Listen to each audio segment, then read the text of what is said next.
السلام علیکم ورحمۃ اللہ وبرکاتہ۔ پیارے عزیز دوستو، امید ہے آپ تمام ہی لوگ بہت اچھے ہوں گے۔ اللہ پاک آپ سب کو تمام خوشیاں عطا فرمائے، آپ کی ہر طرح کی پریشانی دور فرمائے، آپ کو ہر طرح کی آفات و بلایات، ہر طرح کی روحانی جسمانی امراض سے، بیماریوں سے نجات عطا فرمائے۔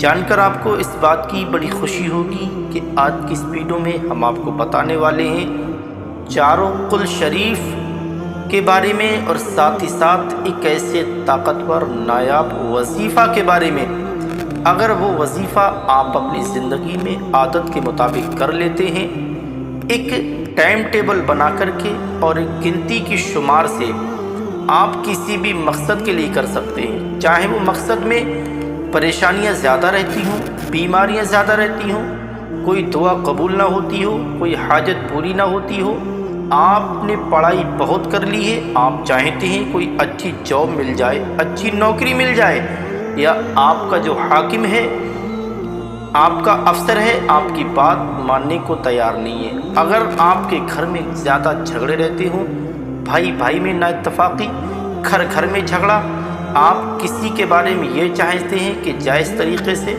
یہ ہماری بات مانے، تو انشاءاللہ یہ وظیفہ آپ کے لیے بہت طاقتور ہوگا، بہت زیادہ مجرب ہوگا۔ اس وظیفوں کو لاکھوں نے، کروڑوں نے، بے شمار لوگوں نے آزمایا ہے، دنیا کرتی ہے، اور جو طریقے سے کرتا ہے، اس کی جو کرنے کی شرطیں ہیں، پڑھنے کی شرطیں ہیں، اگر آپ اسی طریقے سے کر لیں، انشاءاللہ میں پوری امید کے ساتھ بولتا ہوں، اللہ کی ذات پر مکمل بھروسہ رکھنے کے بعد، کہ آپ کی کوئی دعا ایسی خالی نہیں جائے گی، آپ جو بھی جائز دعا اللہ کی بارگاہ میں کریں، حاجت اپنے دماغ میں رکھیں، اللہ پاک آپ کی تمام طرح کی حاجتوں کو اپنی بارگاہ میں قبول فرمائے گا۔ تو دوستو، آخر وہ وظیفہ کون سا ہے؟ وہ وظیفہ ہے، آپ کو پڑھنا یہ ہے، سبحان اللہ وبحمدہ سبحان اللہ العظیم۔ پڑھنے کا اور وظیفے کو کرنے کا طریقہ کچھ اس طریقے سے ہے، فضائل تو بے شمار ہیں، لیکن اس میں سے میں چند فضیلتیں آپ کو بتا رہا ہوں۔ آپ کو یہ چاہیے روزانہ صبح سورج نکلنے سے پہلے آپ اس کی گنتی نہ لگائیں، تعداد نہ لگائیں، جتنی مرتبہ ہو سکے 10 مرتبہ، 20 مرتبہ، 50 مرتبہ صبح سورج نکلنے سے پہلے فجر کی نماز کے بعد اور سورج نکلنے سے پہلے آپ کو پڑھنا ہے۔ سب سے پہلے 3 مرتبہ درود پاک، وہ آپ کوئی سا بھی درود پڑھ سکتے ہیں، چاہے اتنا پڑھ لیں، صلی اللہ علیہ وسلم، صلی اللہ علیہ وسلم، صلی اللہ علیہ وسلم۔ اس کے بعد آپ اس وظیفے کو شروع کر دیں، تو وظیفے کے فوراً بعد آخر میں درود شریف ضرور پڑھ لیں اور اللہ کی بارگاہ میں دعا کر لیں۔ اس میں صبح کے ٹائم میں، صبح سورج نکلنے سے پہلے آپ کو کوئی تعداد نہیں لگانی، گنتی نہیں لگانی ہے، پھر اپنے ذہن میں مقصد کو رکھنا ہے۔ پھر جب آپ کو شام کو عشاء کے بعد پڑھنا ہے، عشاء کے بعد آپ جب اس وظیفے کو پڑھیں گے، اس عمل کو کریں گے، اس میں آپ کو 41 بار کی تعداد کے ساتھ پڑھنا ہے، اول اور آخر 7 بار درود ابراہیمی۔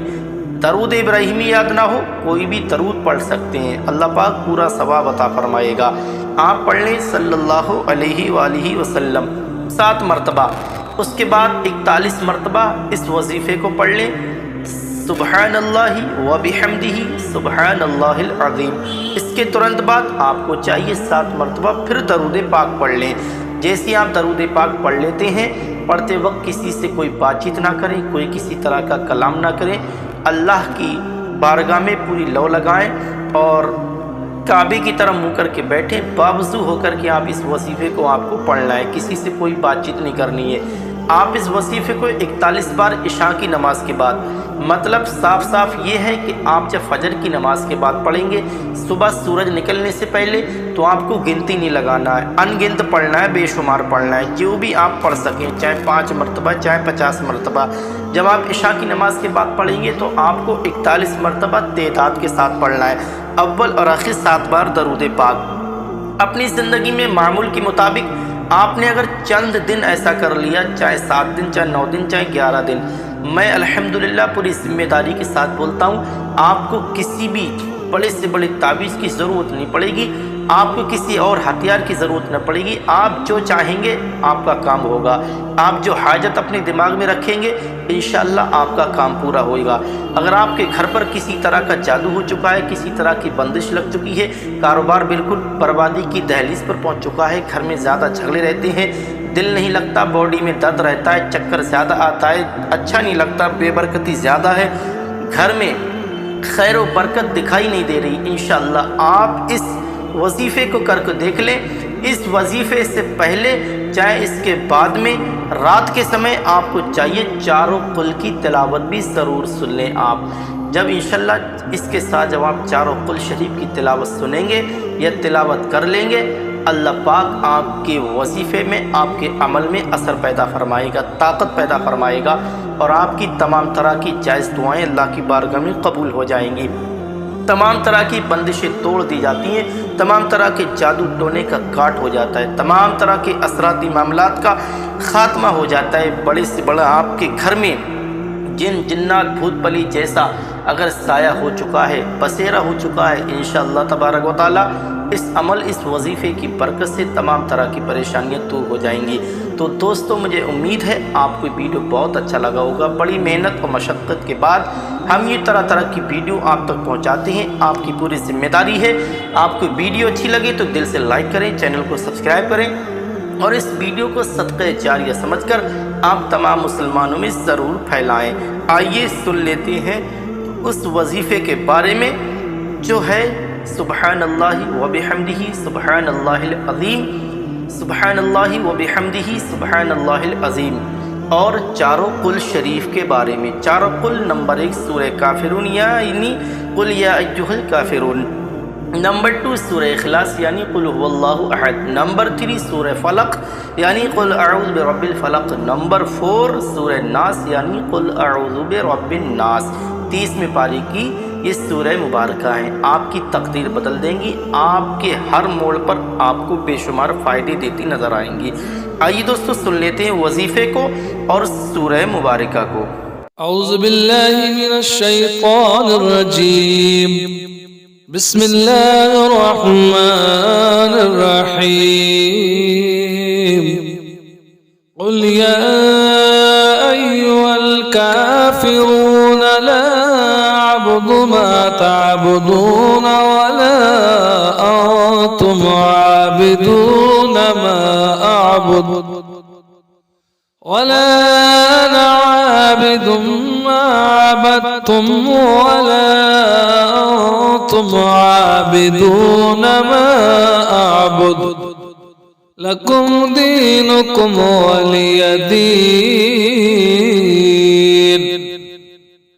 बिस्मिल्लाहिर रहमानिर रहीम, कुल हुवल्लाहु अहद अल्लाहुस समद लम यलिद वलम यूलद वलम यकुन लहू कुफुवन अहद। बिस्मिल्लाहिर रहमानिर रहीम, कुल अऊज़ु बिरब्बिल फलक मिन शर्रि मा खलक व मिन शर्रि गासिकिन इज़ा वक़ब व मिन शर्रि नफ़्फ़ासाति फिल उक़द व मिन शर्रि हासिदिन इज़ा हसद। बिस्मिल्लाहिर रहमानिर रहीम, कुल अऊज़ु बिरब्बिन नास मलिकिन नास इलाहिन नास मिन शर्रिल वसवासिल खन्नास अल्लज़ी युवस्विसु फ़ी सुदूरिन नास मिनल जिन्नति वन्नास।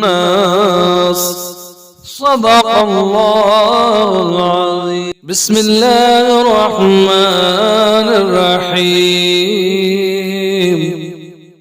कुल या अय्युहल काफिरून ला अअबुदु मा तअबुदून वला अंतुम आबिदून मा أعبد ولا أنا عابد ما عبدتم ولا أنتم عابدون ما أعبد لكم دينكم ولي دين.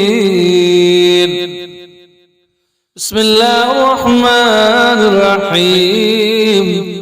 قل هو الله أحد الله الصمد لم يلد ولم يولد ولم يكن له كفوا أحد. بسم الله الرحمن الرحيم. قل أعوذ برب الفلق من شر ما خلق ومن شر غاسق إذا وقب ومن شر النفاثات في العقد ومن شر حاسد إذا حسد. بسم الله الرحمن الرحيم. قل أعوذ برب الناس ملك الناس إله الناس من شر الوسواس الخناس الذي يوسوس في صدور الناس من الجنة والناس. صدق الله العظيم. بسم الله الرحمن الرحيم. قل يا أيها الكافرون لا أعبد ما تعبدون ولا أنتم عابدون ما أعبد ولا أنا عابد ما عبدتم ولا أنتم عابدون ما أعبد لكم دينكم ولي دين. بسم الله الرحمن الرحيم. قل هو الله أحد الله الصمد لم يلد ولم يولد ولم يكن له كفوا أحد. بسم الله الرحمن الرحيم. قل أعوذ برب الفلق من شر ما خلق ومن شر غاسق إذا وقب ومن شر النفاثات في العقد ومن شر حاسد إذا حسد. بسم الله الرحمن الرحيم. قل أعوذ برب الناس ملك الناس إله الناس من شر الوسواس الخناس الذي يوسوس في صدور الناس من الجنة والناس. صدق الله العظيم. بسم الله الرحمن الرحيم. قل يا أيها الكافرون لا أعبد ما تعبدون ولا أنتم عابدون ما أعبد ولا أنا عابد ما عبدتم ولا أنتم عابدون ما أعبد لكم دينكم ولي دين. بسم الله الرحمن الرحيم. قل هو الله أحد الله الصمد لم يلد ولم يولد ولم يكن له كفوا أحد. بسم الله الرحمن الرحيم قل أعوذ برب الفلق من شر ما خلق ومن شر غاسق إذا وقب ومن شر النفاثات في العقد ومن شر حاسد إذا حسد بسم الله الرحمن الرحيم قل أعوذ برب الناس ملك الناس إله الناس من شر الوسواس الخناس الذي يوسوس في صدور الناس من الجنة والناس صدق الله العظيم بسم الله الرحمن الرحيم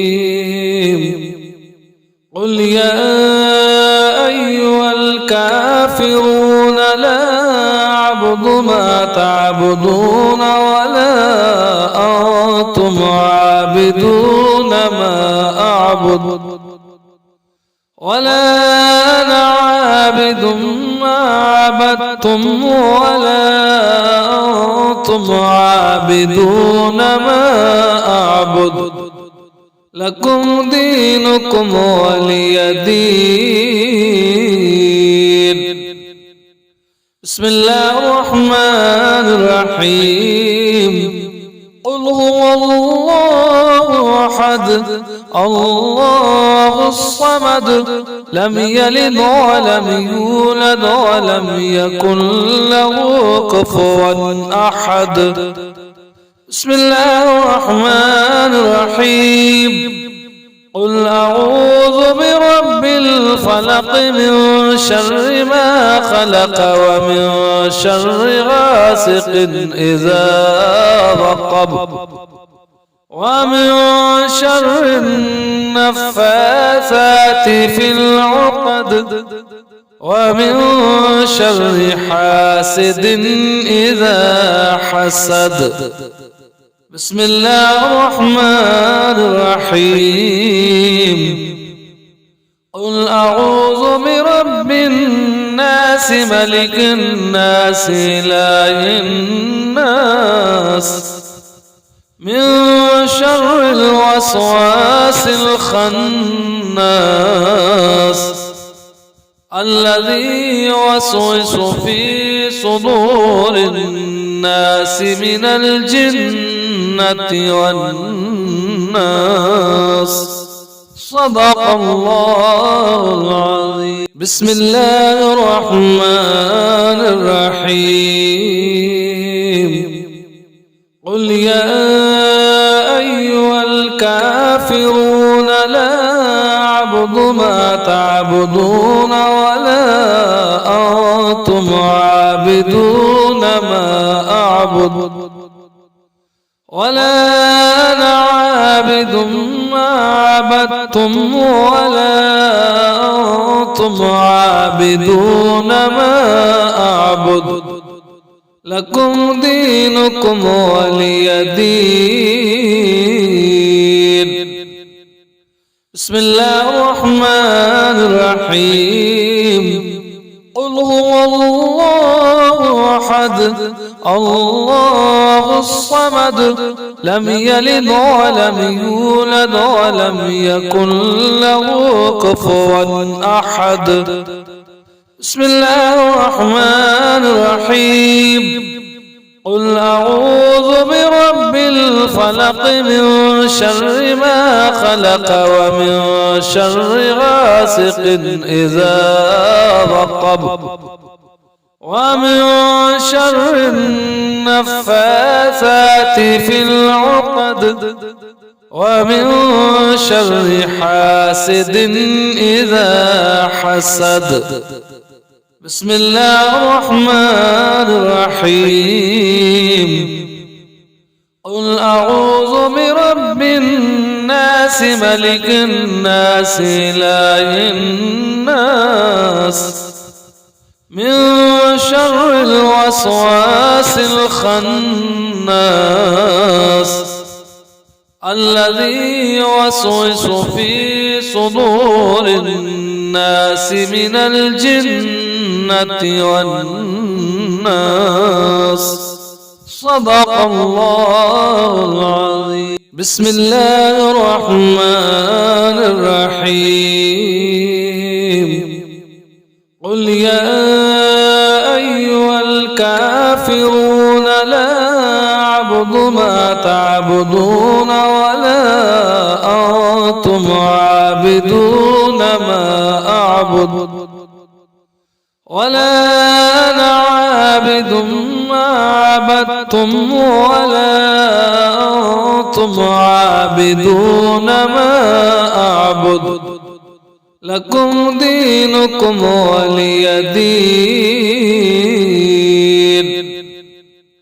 بسم الله الرحمن الرحيم. قل هو الله أحد الله الصمد لم يلد ولم يولد ولم يكن له كفوا أحد. بسم الله الرحمن الرحيم. قل أعوذ برب الفلق من شر ما خلق ومن شر غاسق إذا وقب ومن شر النفاثات في العقد ومن شر حاسد إذا حسد. بسم الله الرحمن الرحيم. قل أعوذ برب الناس ملك الناس إله الناس من شر الوسواس الخناس الذي يوسوس في صدور الناس من الجنة والناس. صدق الله العظيم. بسم الله الرحمن الرحيم. قل يا أيها الكافرون لا أعبد ما تعبدون ولا أنتم عابدون ما أعبد ولا أنا عابد ما عبدتم ولا أنتم عابدون ما أعبد لكم دينكم ولي دين. بسم الله الرحمن الرحيم. قل هو الله أحد الله الصمد لم يلد ولم يولد ولم يكن له كفوا أحد. بسم الله الرحمن الرحيم. قل أعوذ برب الفلق من شر ما خلق ومن شر غاسق إذا وقب ومن شر النفاثات في العقد ومن شر حاسد إذا حسد. بسم الله الرحمن الرحيم. قل أعوذ برب الناس ملك الناس إله الناس من شر الوسواس الخناس الذي يوسوس في صدور الناس من الجنة والناس. صدق الله العظيم. بسم الله الرحمن الرحيم. قل يا أيها الكافرون لا أعبد ما تعبدون ولا أنتم عابدون ما أعبد ولا أنا عابد ما عبدتم ولا أنتم عابدون ما أعبد لكم دينكم ولي دين. بسم الله الرحمن الرحيم. قل هو الله أحد الله الصمد لم يلد ولم يولد ولم يكن له كفوا أحد. بسم الله الرحمن الرحيم. قل أعوذ برب الفلق من شر ما خلق ومن شر غاسق إذا وقب ومن شر النفاثات في العقد ومن شر حاسد إذا حسد. بسم الله الرحمن الرحيم. قل أعوذ برب الناس ملك الناس إله الناس من شر الوسواس الخناس الذي يوسوس في صدور الناس من الجنة والناس. صدق الله العظيم. بسم الله الرحمن الرحيم. قل يا أيها الكافرون لا أعبد ما تعبدون ولا أنتم عابدون ما أعبد ولا أنا عابد ما عبدتم ولا أنتم عابدون ما أعبد لكم دينكم ولي دين. بسم الله الرحمن الرحيم. قل هو الله أحد الله الصمد لم يلد ولم يولد ولم يكن له كفوا أحد. بسم الله الرحمن الرحيم. قل أعوذ برب الفلق من شر ما خلق ومن شر غاسق إذا وقب ومن شر النفاثات في العقد ومن شر حاسد إذا حسد. بسم الله الرحمن الرحيم.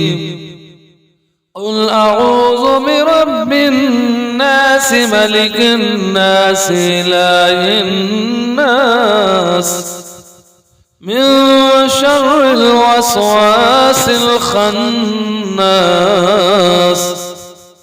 الذي يوسوس في صدور الناس من الجنة والناس. صدق الله العظيم. بسم الله الرحمن الرحيم. قل يا أيها الكافرون لا أعبد ما تعبدون ولا أنتم عابدون ما أعبد ولا أنا عابد ما عبدتم ولا أنتم عابدون ما أعبد لكم دينكم ولي دين. بسم الله الرحمن الرحيم. قل هو الله أحد أحد الله الصمد لم يلد ولم يولد ولم يكن له كفوا أحد. بسم الله الرحمن الرحيم. قل أعوذ برب الفلق من شر ما خلق ومن شر غاسق إذا وقب ومن شر النفاثات في العقد ومن شر حاسد إذا حسد. بسم الله الرحمن الرحيم. قل أعوذ برب الناس ملك الناس إله الناس من شر الوسواس الخناس الذي يوسوس في صدور الناس من الجنة والناس. صدق الله العظيم. بسم الله الرحمن الرحيم. قل يا أيها الكافرون لا أعبد ما تعبدون ولا أنتم عابدون ما أعبد ولا أنا عابد ما عبدتم ولا أنتم عابدون ما أعبد لكم دينكم ولي دين. بسم الله الرحمن الرحيم. قل هو الله أحد الله الصمد لم يلد ولم يولد ولم يكن له كفوا أحد. بسم الله الرحمن الرحيم. قل أعوذ برب الفلق من شر ما خلق ومن شر غاسق إذا وقب ومن شر النفاثات في العقد ومن شر حاسد إذا حسد. بسم الله الرحمن الرحيم. قل أعوذ برب الناس ملك الناس إله الناس من شر الوسواس الخناس الذي يوسوس في صدور الناس من الجنة والناس. صدق الله العظيم. بسم الله الرحمن الرحيم. قل يا أيها الكافرون لا أعبد ما تعبدون ولا أنتم عابدون ما أعبد ولا أنا عابد ما عبدتم ولا أنتم عابدون ما أعبد لكم دينكم ولي دين. بسم الله الرحمن الرحيم. قل هو الله أحد الله الصمد لم يلد ولم يولد ولم يكن له كفوا أحد. بسم الله الرحمن الرحيم. قل أعوذ برب الفلق من شر ما خلق ومن شر غاسق إذا وقب ومن شر النفاثات في العقد ومن شر حاسد إذا حسد. بسم الله الرحمن الرحيم قل أعوذ برب الناس ملك الناس إله الناس من شر الوسواس الخناس الذي يوسوس في صدور الناس من الجنة والناس. صدق الله العظيم. بسم الله الرحمن الرحيم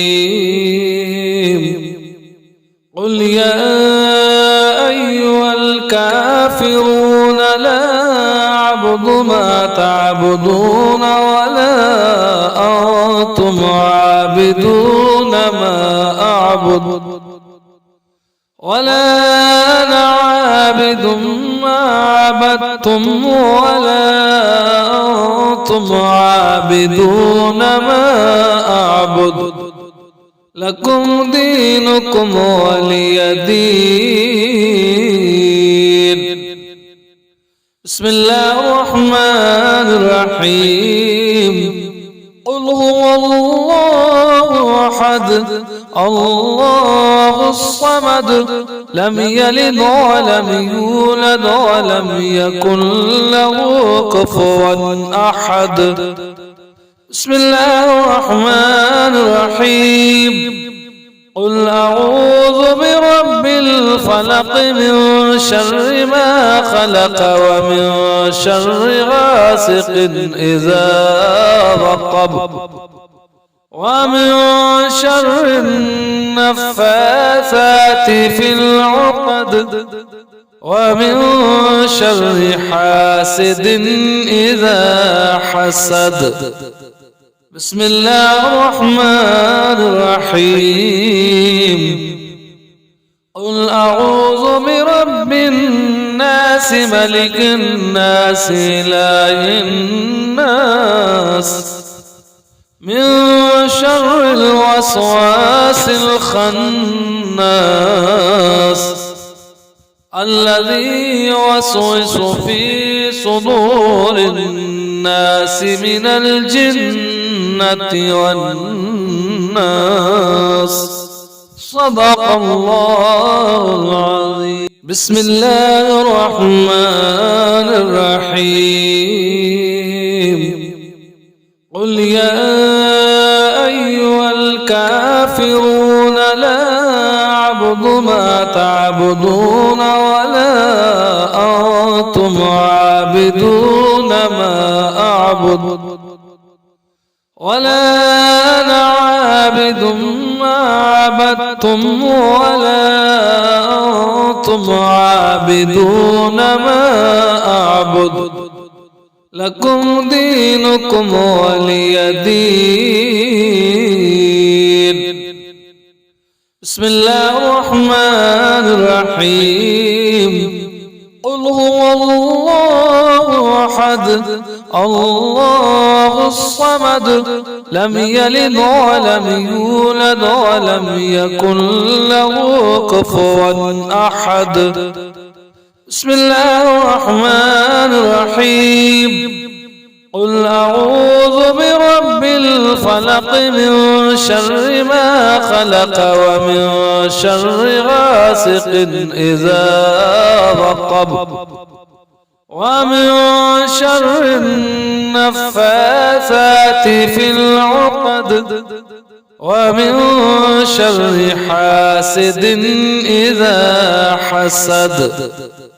بسم الله الرحمن الرحيم قل أعوذ برب الناس ملك الناس إله الناس من شر الوسواس الخناس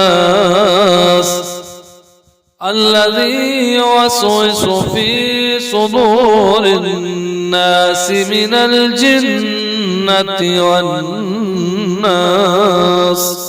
صدق الله العظيم. بسم الله الرحمن الرحيم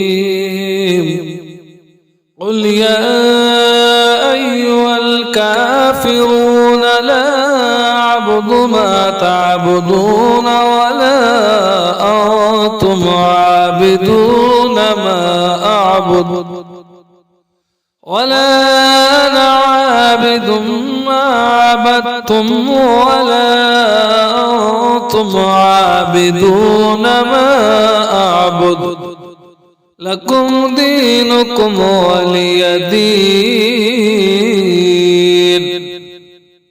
بسم الله الرحمن الرحيم.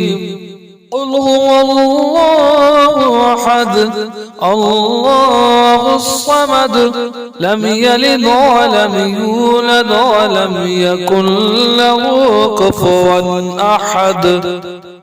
بسم الله الرحمن الرحيم. قل أعوذ برب الفلق من شر ما خلق ومن شر غاسق إذا وقب ومن شر النفاثات في العقد ومن شر حاسد إذا حسد. بسم الله الرحمن الرحيم. قل أعوذ برب الناس ملك الناس إله الناس من شر الوسواس الخناس الذي يوسوس في صدور الناس من الجنة والناس. صدق الله العظيم. بسم الله الرحمن الرحيم. قل يا أيها الكافرون لا أعبد ما تعبدون ولا أنتم عابدون ما أعبد ولا أنا عابد ما عبدتم ولا أنتم عابدون ما أعبد لكم دينكم ولي دين. بسم الله الرحمن الرحيم. قل هو الله أحد الله الصمد لم يلد ولم يولد ولم يكن له كفوا أحد. بسم الله الرحمن الرحيم. قل أعوذ برب الفلق من شر ما خلق ومن شر غاسق إذا وقب ومن شر النفاثات في العقد ومن شر حاسد إذا حسد. بسم الله الرحمن الرحيم. قل أعوذ برب الناس ملك الناس إله الناس من شر الوسواس الخناس